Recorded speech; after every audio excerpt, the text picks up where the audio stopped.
Hey, bem-vindos a mais um episódio de Shutdown. O meu nome é Álvaro Samagaio e eu sou o vosso host. Não sei se já viram na capinha do episódio, tem aí um detalhe diferente e isto depois vai ser, vai ser relevante a meio do episódio, por causa do WWDC. Basicamente, fazendo aqui o spoiler, é sobre isso que vamos falar grande parte do episódio e depois vamos falar também sobre a importância de ter dados bons e relevantes e o que é que isso significa neste advento de modelos cada vez mais capazes e que estão a caminhar todos para uma hegemonia de performance que pronto, é muito difícil distinguir entre os próprios modelos. O que é que será que vai fazer com que um vença em detrimento dos outros? Se têm ouvido o podcast, tenham gostado, partilhem isto com alguém, deixem as estrelinhas, subscrevam, são as melhores maneiras 100% gratuitas de me ajudar, e deixem feedback e comentários se quiserem sobre os temas que vamos falando aí, e vamos para o episódio.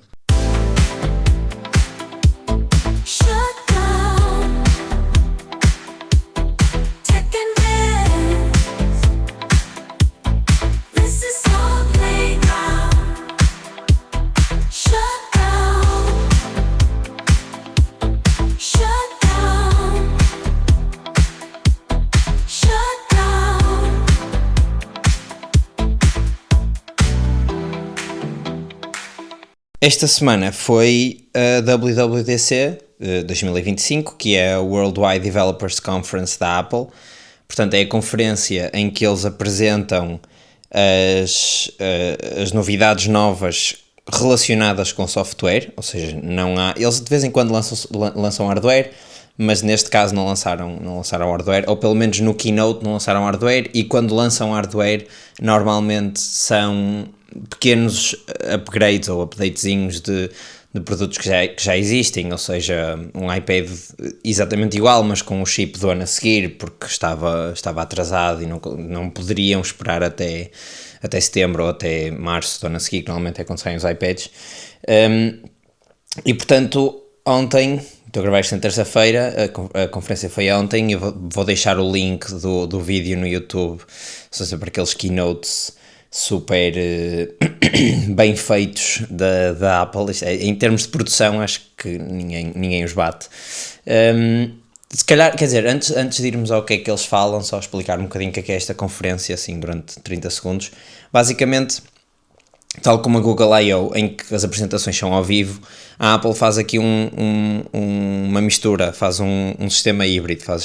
Eles têm o Keynote, que é basicamente um resumo de todas as alterações ou todas as novidades que eles têm para os softwares desse ano, e fazem normalmente um filme, ou um vídeo grande de 1h30, totalmente produzido, ou seja, não está nada em live, e depois a seguir, durante esta semana ou durante os próximos 3 ou 4 dias, tem nos escritórios da Apple em Cupertino uma conferência para os developers, portanto para a malta que desenvolve para Mac, para iPhone, para Vision Pro, para Apple Watch, etc. Todas as empresas que desenvolvem aplicações podem ir à conferência, e durante a conferência tem mais keynotes sobre temas mais específicos, e tem depois também workshops com engenheiros e com designers da Apple para os ajudarem a introduzirem os novos updates, portanto as coisas novas que a Apple disponibiliza nas suas aplicações e nos seus softwares. Pronto, então vamos lá falar sobre o que é que foi anunciado este ano. Este ano havia uma certa tensão no ar, que era, o ano passado eles prometeram imenso com o Apple Intelligence, houve muito que eles não conseguiram entregar, ou pelo menos a percepção foi essa. E, portanto, este ano havia a expectativa de que eles fossem endereçar muitos desses problemas, ou muita dessa perspectiva que ficou. E a Apple fez uma coisa que acho que não se estava à espera, ou pelo menos, quer dizer, os rumores já o diziam, mas não era aquilo que seria óbvio. Isto também vai muito com o ADN da Apple, que é sempre ter aqui o contrarian take. E até agora eles estiveram certos, vamos ver se agora continuam a estar certos. E basicamente este keynote falou relativamente pouco sobre esses problemas, não falou pouco sobre Apple Intelligence, ou melhor, isso não foi o foco do Keynote, ao contrário, por exemplo, se formos ver o Google I.O., que é a conferência de developers da Google, basicamente foi quase tudo sobre inteligência artificial e sobre os updates de AI da Google, mas eu acho que isso, ou seja, a reação foi, ok, a Apple não está preparada para esta mudança de paradigma, mas eu acho que se calhar isto não foi assim tão inocente, não foi de certeza, porque não, eles não são burros, mas acho que não foi para esconder um problema que eles têm e que eles já o disseram, mas acho que não foi com esse objetivo. Então vamos primeiro se calhar passar pelos primeiros lançamentos e depois ir a esta parte mais de comentário, que é sempre a parte que eu gosto mais. Basicamente, o que é que eles lançaram? A primeira grande mudança é o facto de agora os sistemas operativos não contarem cada um por si com números arbitrários a partir do número em que ele foi lançado, mas eles estão todos uniformizados agora pelo ano em que eles, não é bem que foram lançados, mas é pelo ano em que eles vão ser mais relevantes. Portanto, todos os sistemas operativos que saíram, iOS, visionOS, macOS, watchOS, Apple tvOS, vão todos, ou tvOS, não sei, são todos 26. Portanto, nós estávamos no iOS 18, esperava-se que o próximo que saísse era o 19, mas não, vai ser o 26 e todos os outros vão ser o 26. O único que tem nome continuam a ser os Macs, em que saiu agora o macOS Tahoe, que tem sempre um nome de um parque ou de uma... qualquer coisa relacionada com a natureza ali da zona de onde é a Apple. E Tahoe é um lago lá perto, ou pelo menos naquela região dos Estados Unidos. Este é o primeiro, acho que não é assim super relevante, mas pronto, se virem iOS 26 não estranhem, não foram vocês que saltaram 5 ou 6 ou 7, ou não, 8, não é? 18 para 26, sistemas operativos à frente, foi mesmo a Apple que os saltou a todos.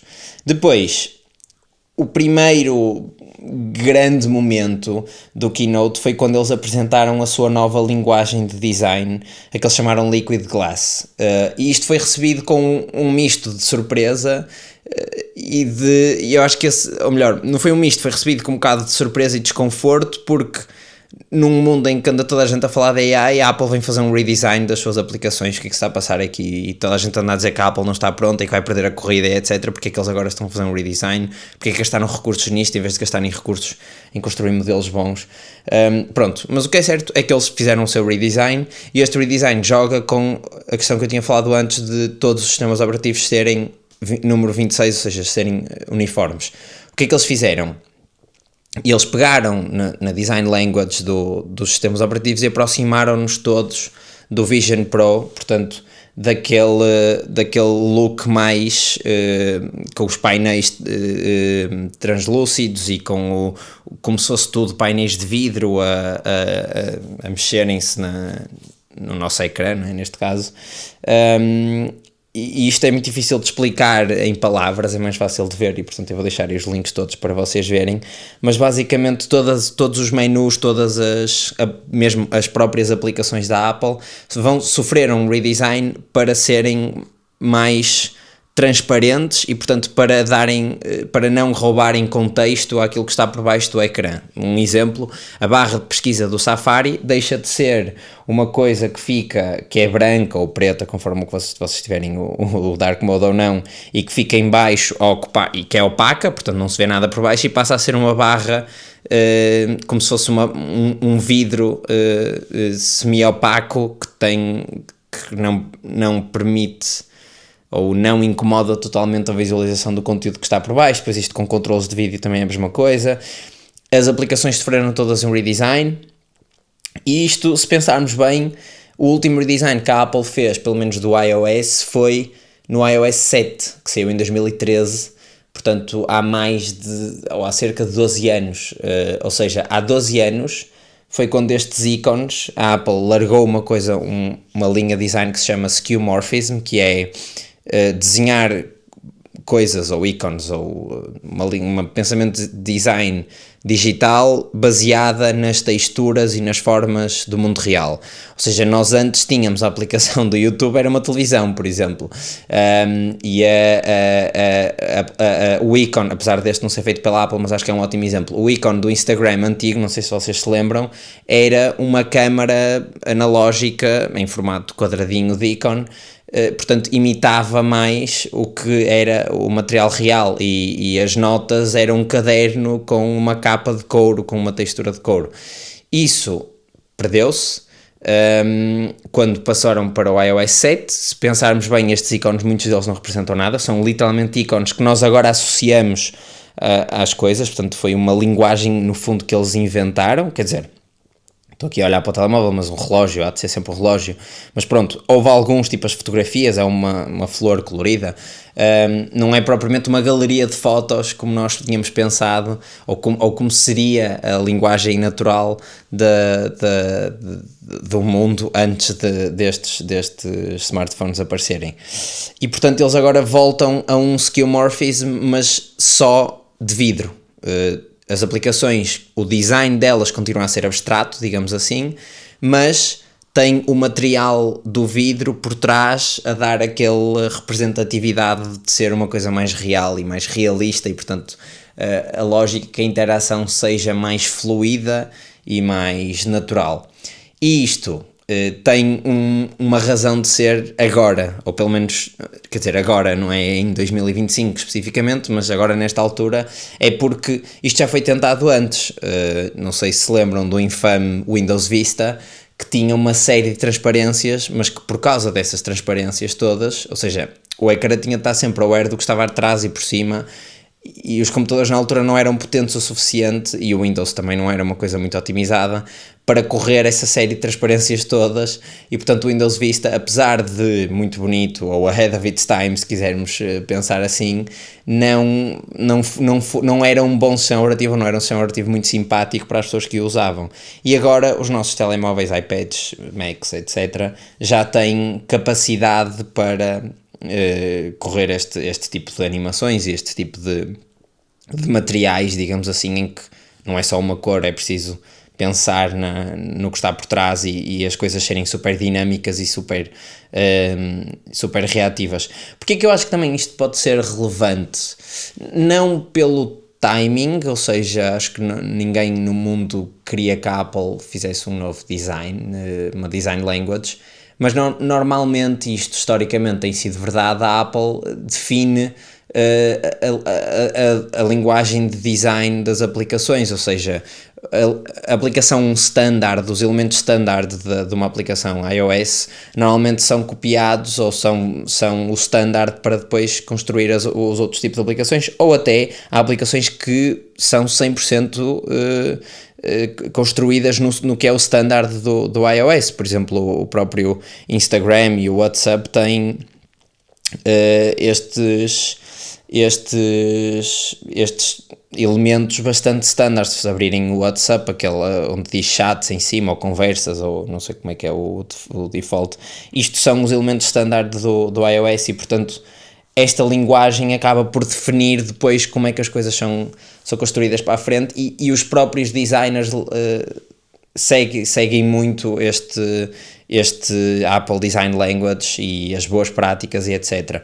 E agora a Apple achou que, ok, esta linguagem de design que nós lançamos e que definiu um bocadinho o que é que são as interfaces digitais dos anos 10, não é? Entre aspas, agora se calhar com o advento da realidade virtual nós vamos querer ser também os design leads que definem o pensamento de design das próximas gerações, e portanto vamos ter de mudar agora. E eu acho que pronto, faz sentido, ou seria muito mais bem recebido se não tivesse o contexto da falta de AI por trás. E portanto, para além do novo design que se estende automaticamente para todas as aplicações base da Apple, houve depois aplicações dentro do iOS que também sofreram melhorias específicas, não só relacionadas com o design, como por exemplo o telefone, as mensagens agora têm uma série de features que o WhatsApp já tem, por exemplo, mas que lá está, eles como só atualizam o software uma vez por ano, estas coisas só saem uma vez por ano. Uma delas são polls, outras são um certo ou seja, modelos preditivos a correr nas mensagens e a ler tudo o que está a ser dito para prever o que vai ser dito a seguir. Isto, um exemplo que eles dão é, alguém pergunta onde é que tu estás e uma das sugestões que aparece, como aparecem as sugestões de palavras, é enviar a localização e, portanto, no fundo, tornar o telemóvel um bocadinho mais inteligente. Depois, iPadOS, este sim, eu acho que vai mudar de uma forma bastante relevante. iPadOS vai receber finalmente uma série de features que já eram possíveis, claramente, porque os chips do iPad são iguais aos chips do Mac, portanto não há razão para estas features não existirem, e que provavelmente não teriam acontecido ainda porque a Apple não quer canibalizar as vendas do Mac face às vendas do iPad. E o que é que são estas features? São features de verdadeiramente multi-window, portanto multitasking ou window resizing do tamanho que nós quisermos. Nos iPads, neste momento, o que se pode fazer é pôr duas janelas lado a lado e fazer um certo resize entre elas, mas é um resize que está definido a alguns tamanhos específicos. Agora elas vão ser fully resizable, pelo menos da demo que eles mostraram. Vão ter uns ícones à esquerda em cima, tal e qual as aplicações de Mac, portanto uma bolinha vermelha, uma verde e uma amarela para fechar, minimizar ou expandir a janela, portanto vai ser mesmo praticamente uma janela de Mac. O cursor, agora quando utilizam um rato no iPad, o cursor vai ser um cursor pontiagudo, ou seja, não vai ser uma bolinha, e portanto, lá está, aproxima-se do que é um rato normal. Isso é uma feature um bocado estranha, mas merece o seu destaque. E depois eu acho que o mais interessante disto tudo é que há duas que eu acho que são bastante interessantes e que mostram mesmo este caminho de, ok, um iPad vai passar a ser um computador muito mais flexível e que se calhar com menos capacidade, mas eles basicamente, os Macs e os iPads já estão quase a correr o mesmo sistema operativo, ou seja, a base é exatamente a mesma, os chips são os mesmos, as aplicações que correm num correm noutro. E portanto não há razão para não haver mais compatibilidade e mais overlap entre as coisas que estão a ser feitas. E voltando ao que eu estava a dizer, eu acho que há aqui duas que mostram muito isso, que é o explorador de fecheiros do iPad vai ficar muito melhor, ou seja, vai ser praticamente como um explorador de fecheiros, como o Finder é nos Macs, ou seja, como os documentos são vistos em Macs, e quem tiver iPads, naturalmente, vai ter uma barra de topo como os Macs têm, com fecheiro, vista, ou ver, mais, janela, aquelas definições básicas que todos os computadores têm. Isso vai também acontecer dentro dos iPads e, portanto, provavelmente as aplicações vão passar a poder integrar com essa barra e passar a ter as suas definições lá em cima. Isto também traz uma questão que eu acho que foi... quer dizer, vou passar isto à frente e depois falo no final, quando falar também da parte do Apple Intelligence. Pronto, eles lançaram um hub de gaming novo, ou seja, onde reúne os jogos todos e os leaderboards e etc. Não sei se é muito relevante, pelo menos para mim não é, mas se calhar para quem joga muito no telemóvel pode ser relevante. E depois também lançaram o novo macOS, Tahoe, e basicamente, para além do redesign, obviamente, todas as apps, todos os sistemas operativos passam a poder contar com o tal redesign do Liquid Glass, mas uma das features que eles deram mais highlight foi um improvement do Spotlight Search. O que é o Spotlight Search? É quando nós carregamos Command Space, no fundo aparece uma barra de pesquisa que pesquisa em todo o computador, e mais do que pesquisar por fecheiros, é possível fazer algumas coisas dentro dessa barra de pesquisa. Uma delas é, por exemplo, abrir aplicações ou pesquisar diretamente na internet dentro daquela barra de pesquisa. É um bocadinho parecida à que aparece nos iPhones quando fazemos search, e essa barra de pesquisa, a grande novidade é que agora vai ser possível customizar essa barra de pesquisa com shortcuts, como também existem no iPhone. Estes shortcuts vão ser, por exemplo, eu escrevo SM e depois escrevo o nome da pessoa, Álvaro. E a seguir o que é que vai ser o jantar. E o que é que isto faz é, o SM, por exemplo, é send message e depois ele tem 2 placeholders, que é o meu contacto e a mensagem, e pumba, e envia diretamente. Ou seja, tornar o Spotlight um bocadinho mais capaz e inteligente. E isto, agora sim, passado aqui os updates mais macro, digamos assim, em termos de UI, vai beber, ou vai dar de beber muito, provavelmente, isto é a minha teoria, ao que será a nova Siri. Pronto, então antes de irmos a esta coisa específica, vamos voltar um bocado atrás e vamos falar sobre o Apple Intelligence e como é que ele foi anunciado, ou o que é que foi anunciado sobre a Apple Intelligence neste keynote. Vou só fazer aqui uma pausa e já voltamos. O ano passado a Apple prometeu imensas features do Apple Intelligence e a que mais desiludiu foi a nova Siri não ser como a Siri que eles apresentaram.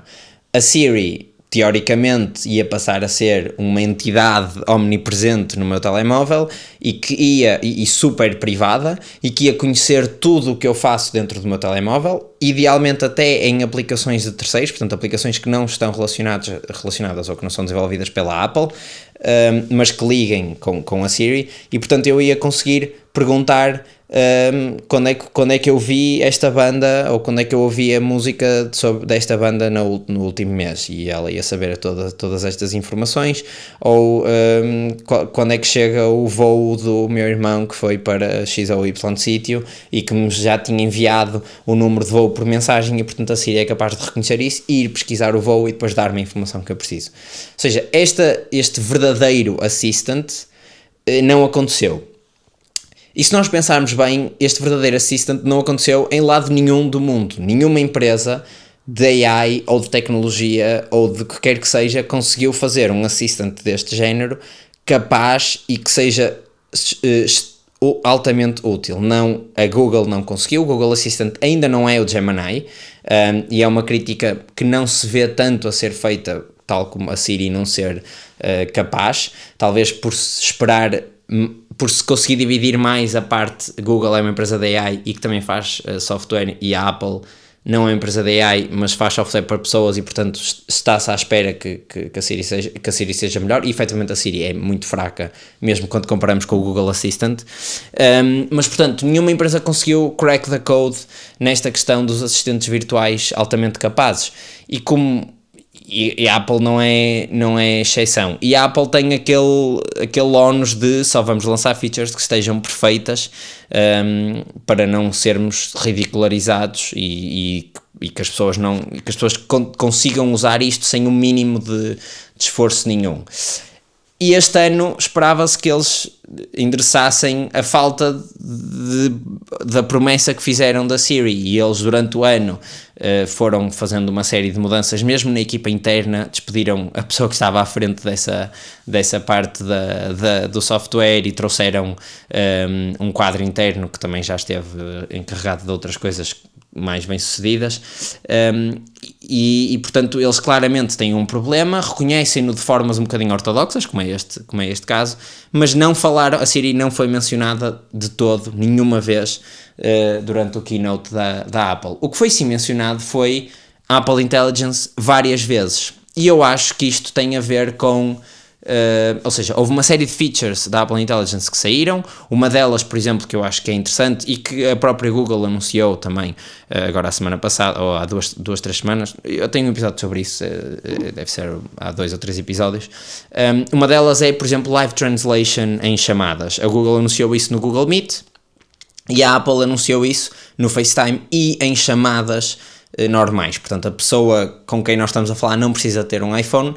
Há um modelo que corre internamente dentro do meu iPhone e que traduz aquilo que a pessoa está a dizer noutra língua para a minha língua. Ainda não estará disponível em muitas línguas, mas pelo menos em inglês, espanhol, há de funcionar bem. Se calhar as outras ainda virão, mas eles estão a trabalhar nesse suporte. Isto é uma feature que faz parte da inteligência do telemóvel, ou seja, o smartphone passa a ser um device muito mais inteligente, apesar de não levar com aquele hype de um agente que está a traduzir a minha chamada ou que vai responder as chamadas por mim. Por acaso eles também apresentaram uma coisa do género, que a Google também já tem, que é quando eu não conheço o número, há um atendedor AI que atende a chamada por mim, e só quando a pessoa se identificar é que toca no meu telemóvel e eu vou ter um texto, uma mensagem a dizer, olha, é a pessoa X e o objetivo da chamada é este, e portanto podes atender ou não se quiseres, mas já tens mais informação. Mas estas features e outras, como por exemplo o Visual Intelligence, que eles agora também chamam assim, que faz parte do Apple Intelligence, em que já funciona com a câmara, ou seja, eu já consigo apontar a minha câmara do iPhone e pesquisar sobre o que está a aparecer lá. A experiência não é fantástica, até porque existe alguma interação depois também com o ChatGPT e aquilo é um bocado lento, mas é possível fazer isso. Passou a ser possível também no ecrã, coisa que nos Androids também já é possível. Ou seja, eu tiro um print screen e posso fazer pesquisa daquilo que está no print screen, e a pesquisa até é bastante broad, pelo menos de acordo com a demo que eles fizeram, desde quem é esta fotografia é do vocalista de que banda, ou este casaco, encontra-me casacos iguais em lojas para eu conseguir comprar um igual. Portanto, a pesquisa passou a ser uma coisa bastante... a pesquisa visual passou a estar integrada nas features ou no sítio onde as pessoas já estão, não é? Eu quando quero pesquisar uma coisa que está no meu ecrã, ou tenho um atalho qualquer que me pesquisa o que está live, ou então eu provavelmente vou tirar um print screen para depois enviar aquilo para uma pesquisa de imagem, por exemplo, pesquisar no Google com imagens. E se a pesquisa já estiver no print screen, então a feature do AI e a pesquisa inteligente com imagem, etc., passa a ser só uma coisa que naturalmente as pessoas vão conseguir usar. E eu acho que é aqui que está o grande detalhe, e é por isso que eu comecei o episódio a dizer que eles tinham um contrarian take, em que a Apple não é uma empresa de AI, e acho que nunca vai brand itself, portanto vai vender-se como uma empresa de AI. Eles são uma empresa de hardware e de software que faz tecnologia para as pessoas, e o AI é uma feature que deve estar integrada no hardware e no software que eles vendem.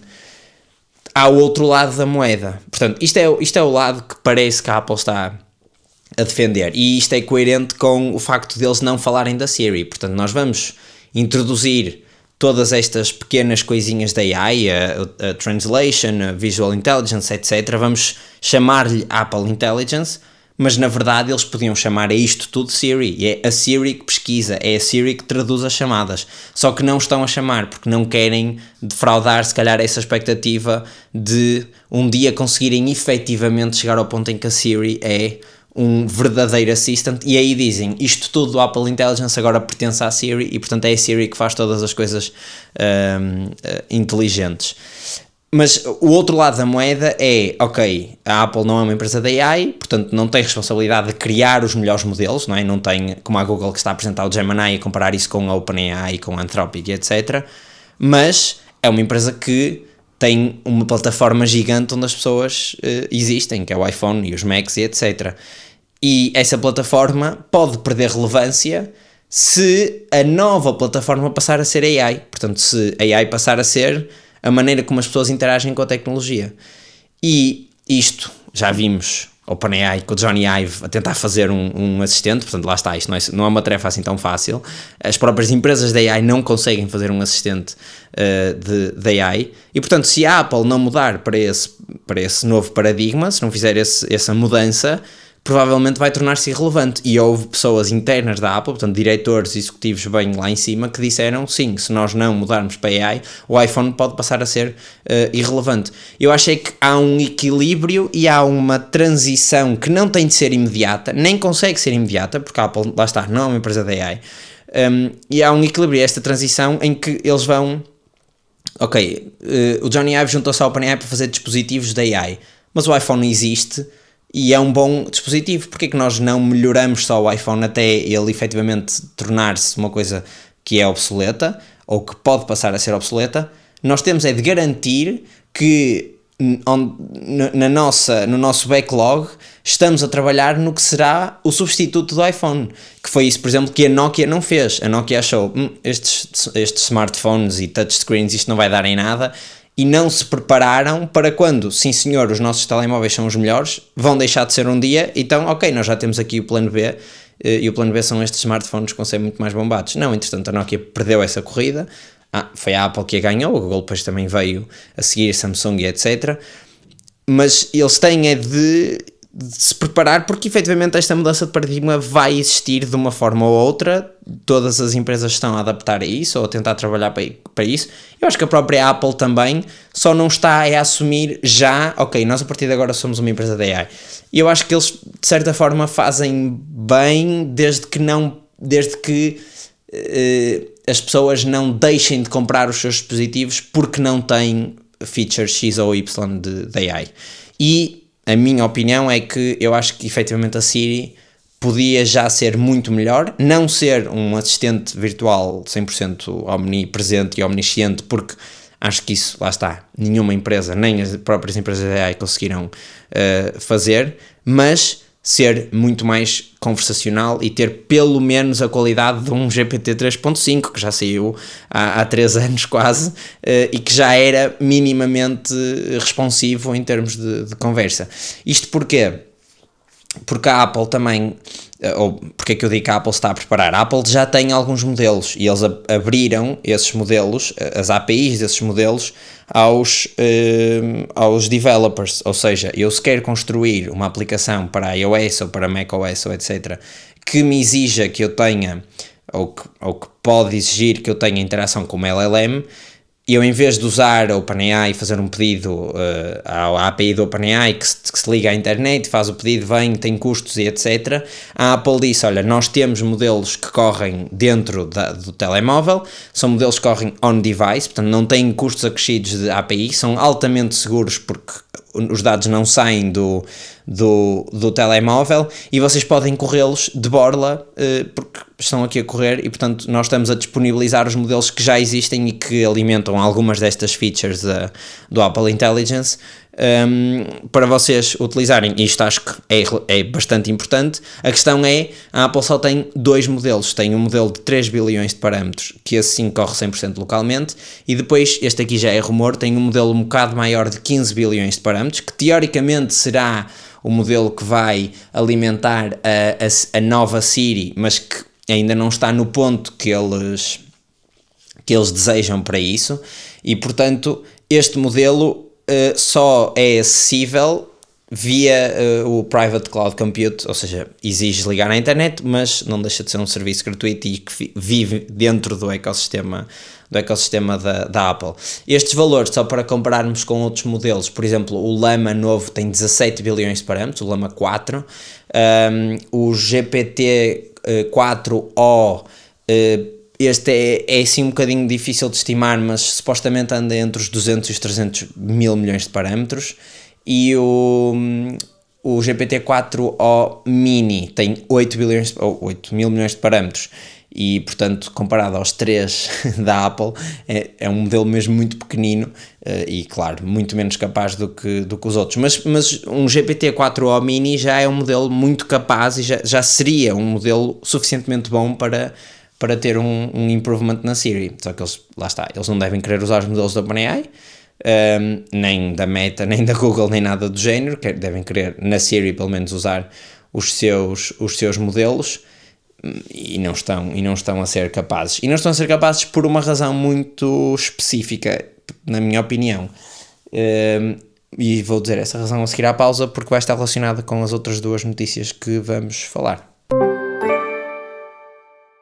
A razão pela qual os modelos da Apple não são bons ainda, são 2 razões, na verdade. A primeira é muito simples, eu acho que eles entraram atrasados nesta brincadeira das LLMs, porque não tinham uma research disto tão forte, ou seja, A Google tinha a DeepMind, a OpenAI em si já era uma empresa só da AI e faziam muito research and development e acabaram por avançar muito nisto. Se pensarmos numa Amazon, também não tem os seus próprios modelos, a Alexa também é muito limitada, a Apple, idem. Este acho que é uma das razões. A segunda razão é uma que eu acho que é muito importante e crucial, é que a Apple sempre se gabou de ser altamente privada. E o facto de ser altamente privada faz com que eles não recolham dados de ninguém. E o facto de não recolherem dados de ninguém faz com que eles não tenham dados para treinar os seus modelos e, portanto, os modelos não têm uma qualidade muito boa porque estão a ser treinados com dados genéricos e eles, se calhar, não foram a tempo de comprar dados bons ou ainda não investiram muito nessa parte e, portanto, é difícil chegar ao ponto dos modelos serem muito bons sem dados de treino fantásticos. Isto leva-me às notícias que agora ia falar, que são duas relacionadas com este tema.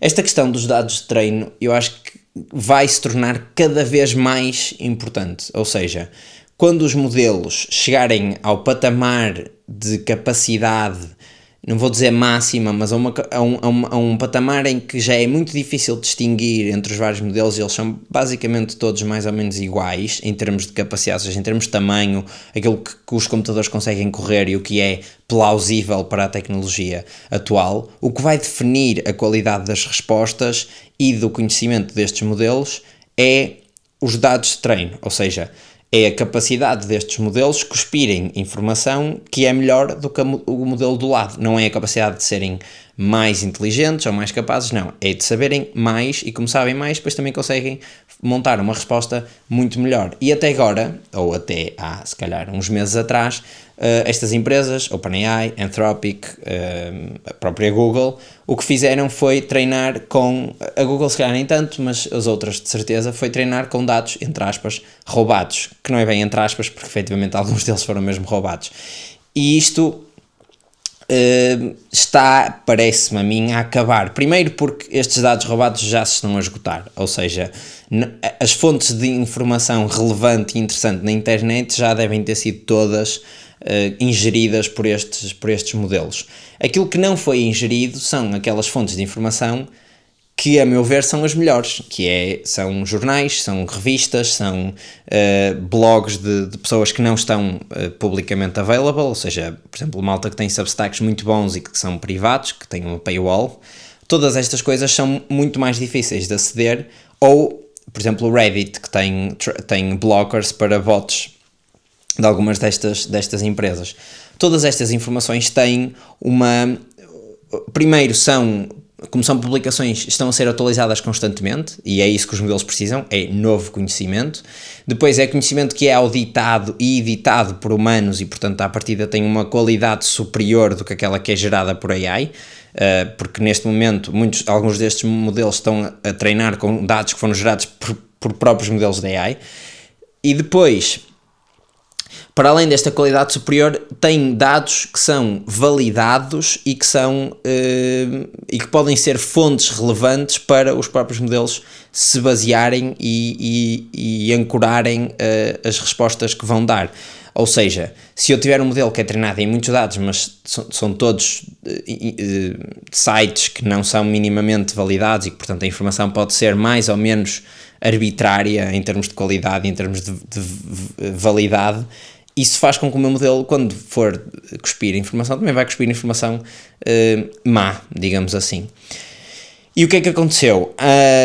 O New York Times, há uns anos, se calhar, processou a OpenAI por estar a utilizar informação do seu site, e que é a informação que é paga para muitos dos utentes do site, para muitos clientes do site, e portanto a OpenAI não teria a possibilidade ou não teria o direito de usar essa informação para depois fins comerciais, que é vender o seu chatbot. Entretanto, mais coisas aconteceram, e aconteceu uma coisa que foi: muitos destes publishers começaram a fechar negócio com as empresas da AI, e as empresas da AI pagam uma fee mensal ou anual para poderem ter acesso a estes dados durante a vigência do contrato. O que acontece é que o New York Times sempre disse que não, até agora fazer um deal com a Amazon, que está, pelos vistos, a trabalhar nos seus próprios modelos de AI, porque a Amazon é uma das backers da Anthropic, mas não tem os seus próprios modelos. E, portanto, não tendo os seus próprios modelos, nesta corrida, pode ficar para trás e ficar dependente de outras empresas que vão passar a controlar este shift. E eles têm a Alexa, que não é muito boa. E a Alexa tem uma particularidade muito específica, que é a Alexa vive na casa das pessoas. A Alexa é uma verdadeira, ou pelo menos uma tentativa de uma verdadeira assistente virtual das pessoas que a usam. E uma das coisas mais relevantes para estas assistentes virtuais, por exemplo, são receitas. E receitas que o New York Times tem imensas. O New York Times tem um serviço, ou um produto, que é o New York Times Cooking, acho que é assim que se chama, e que basicamente é um portfólio gigantesco de receitas feitas por pessoas que vão passar a poder ser utilizadas pela Alexa ou pela Amazon para treinar os seus modelos. Porquê? Porque a New York Times e a Amazon fizeram um negócio exatamente neste sentido de permitir que a sua informação de qualidade pudesse ser utilizada para ser treinada, pudesse ser utilizada para treinar modelos de AI. E isto muda aqui um bocadinho a mentalidade da New York Times. Eles disseram que não a toda a gente até agora, e se calhar agora pensaram, ok, mas isto pode ser uma boa fonte de revenue. Eles provavelmente vão tentar contornar isto para cederem à nossa informação, e portanto, pelo menos nós conseguimos controlar que informação é que eles vão aceder. E houve alguém no New York Times que teve visão de estes modelos estão a caminhar todos para uma média, não é? Para um ponto em comum, digamos assim, porque os dados de treino são praticamente todos iguais nestes modelos, e o que varia já nem é, e nós estamos a pensar nos modelos, estamos a pensar nos chats, mas não é isso. Os chats depois têm uma camada de interação por cima, mas o LLM que está por trás do chat, portanto o Foundation Model que está por trás do chat, eles vão ser quase todos muito semelhantes em termos de conhecimento. Portanto, eu que tenho conhecimento e que tenho as pessoas que produzem novo conhecimento e dados bons de qualidade, eu é que estou a vender o ouro. Eles agora estão todos a fazer picaretas, não é? E eu é que estou a vender o ouro agora. E portanto, eu passo a ter o controle, eu vou fazer as regras e isso vai-me trazer benefício.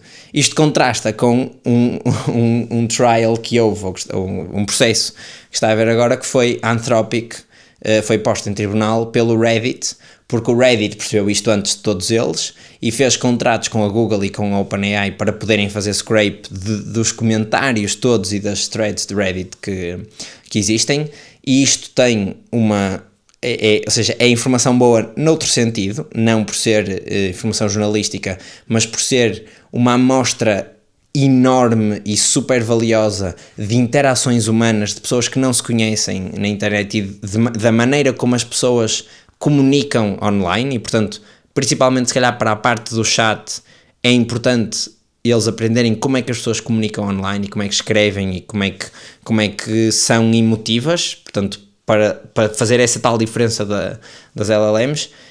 O que eles depois disseram foi que desde o ano passado, 2024, junho, acho eu, o Reddit já teve, ou o site do Reddit já recebeu de julho, já recebeu mais de 100 mil visitas dos bots da Anthropic. A Anthropic veio-se defender a dizer que isso era mentira, que já tinham bloqueado os bots de fazer scraping ao Reddit, mas pronto, eles agora vão para o tribunal e o Reddit vem expor aqui um bocadinho a posição de White Knight da Anthropic, que supostamente eram os mais corretos da indústria e que não roubavam dados a ninguém, etc. E por isso é que também estavam mais atrás do que os outros. O que é certo é que, pelos vistos, ou pelo menos se isto for verdade, essa posição fica um bocadinho contestada. Mas é isso, eu acho que estamos a chegar ao ponto em que ter dados vai valer mais, entre aspas, claro, valer mais no sentido, não a peça de dados específica, mas vou ter algum controlo nesta fase em que os modelos querem ficar mais capazes, mais inteligentes e portanto vão ter de consumir melhor conteúdo. Isto depois abre um bocadinho aqui discussão para um tema que eu não vou discutir agora porque já nos estamos a alongar, mas para um tema que é, será que só os grandes publishers é que vão conseguir vingar-se neste mundo, porque um contrato de 60 milhões para o New York Times é interessante, porque tem uma massa de texto gigantesca, mas se eu tiver um pequeno blog no Substack, será que a OpenAI vai pagar por isto? Se calhar não é? Porque é pouco, mesmo que seja super rico, é relativamente pouco, mas pronto, isto acho que é uma discussão para o futuro. E depois, dentro deste, ou seja, eu fui de um extremo para o outro, mas há aqui publicações intermédias. Os próprios jornais portugueses, por exemplo, são jornais relativamente pequenos no que é o panorama de jornais do mundo, e portanto, será que a OpenAI vai ter algum tipo de interesse por eles? Se calhar sim, para melhorar a capacidade da língua portuguesa, mas se calhar também é uma coisa que não lhes interessa muito. Mas pronto, vamos agora só a mais duas super rápidas, sem grande texto, mas acho que também são interessantes. Vamos falar de dinheiro e destas empresas de AI. A OpenAI revelou nesta segunda-feira que o seu ARR, portanto a sua receita anualizada, chegou a 10 mil milhões de dólares. Em dezembro de 2024 eram 5,5 mil milhões de dólares, portanto praticamente duplicou a sua receita anualizada nos últimos 6 meses, digamos assim. Isto vem de demand ou de mais interesse pelo seu chatbot e pelas APIs, até porque este valor dos 10 mil milhões de dólares exclui a receita que vem da parceria com a Microsoft e também exclui deals muito grandes que eles tenham com outras empresas, em que basicamente disponibilizam isto ou disponibilizam os seus modelos em forma de contrato, ou seja, isto é recurring revenue, portanto são coisas que as pessoas vão pagando todos os meses. Isto significa que a procura por AI está a explodir e está a crescer a uma velocidade completamente absurda. Só para termos uma noção, a Anthropic, que será provavelmente o segundo ou terceiro, a Google deve entrar aqui bem na corrida também, em termos de revenue em AI, chegou agora aos 3 mil milhões de dólares, portanto bastante atrás, mas com alguma relevância, e isto muito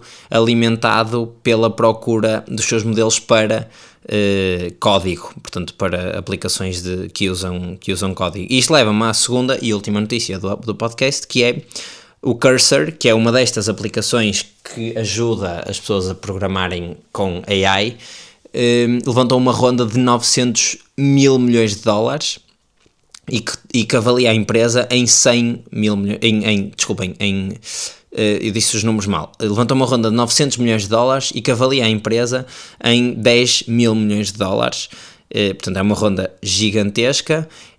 O Cursor chegou a 100 milhões de recurring revenue um ano depois de entrar, portanto anualizado obviamente, um ano depois de ser criado. E o que é o Cursor? O Cursor no fundo é um IDE, é um software que permite que as pessoas programem outras aplicações dentro dele, aqueles fundo escuro onde as pessoas depois programam lá dentro, e que usa, ou que permite que os modelos se liguem, os modelos, seja OpenAI, seja Anthropic, Llama, etc., que se liguem diretamente à codebase e, portanto, que leiam a codebase, e eu posso sugerir alterações e completar código, etc., diretamente ali.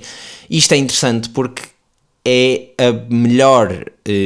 o melhor exemplo de que fazer um bom wrapper, porque eles não criaram os modelos, ou seja, o Cursor não tem modelos proprietários que sejam melhores do que o Anthropic a gerar código, e eles simplesmente o que fazem é criaram a melhor user experience possível para eu usar a capacidade que os modelos me dão para uma tarefa específica, que neste caso é codificar, é programar com a utilização de inteligência artificial. Portanto, um bom wrapper em que o foco está na user experience e em utilizar os modelos para aumentar uma capacidade qualquer, vai ser sempre, há uma possibilidade disso ser uma ótima ideia de negócio, como vimos aqui o caso do Cursor. E as próprias empresas de AI já viram que isto é um use case fortíssimo e, portanto, já estão a criar os seus concorrentes. A OpenAI, teoricamente, ia comprar a Windsurf, ou chegou mesmo a comprar. A Windsurf, que é uma empresa do género do Cursor. comprou mesmo o Windsurf, está aqui a confirmar. Eles queriam comprar o Cursor e depois acabaram por comprar o Windsurf. O Claude também já tem o Claude Code, que funciona super bem e é um agente de código, ou seja, não é um IDE, mas todos eles estão ali a namorar este use case, que vai fazer com que se torne muito mais fácil construir aplicações. Eu tenho de recomendar imenso o Claude Code, ajudou-me bastante em algumas experiências que tenho feito e que posso vir a revelar aqui no futuro, mas tenho de recomendar. Acho que funciona super bem e facilita imenso o desenvolvimento de código, de aplicações e de websites e de web apps, portanto praticamente tudo. Ele é capaz de programar em imensas linguagens e de fazer aquilo que nós queremos só com uma prompt. E é isto por esta semana. Se chegaram até aqui foi porque gostaram, portanto partilhem isto com alguém e vemo-nos no próximo episódio.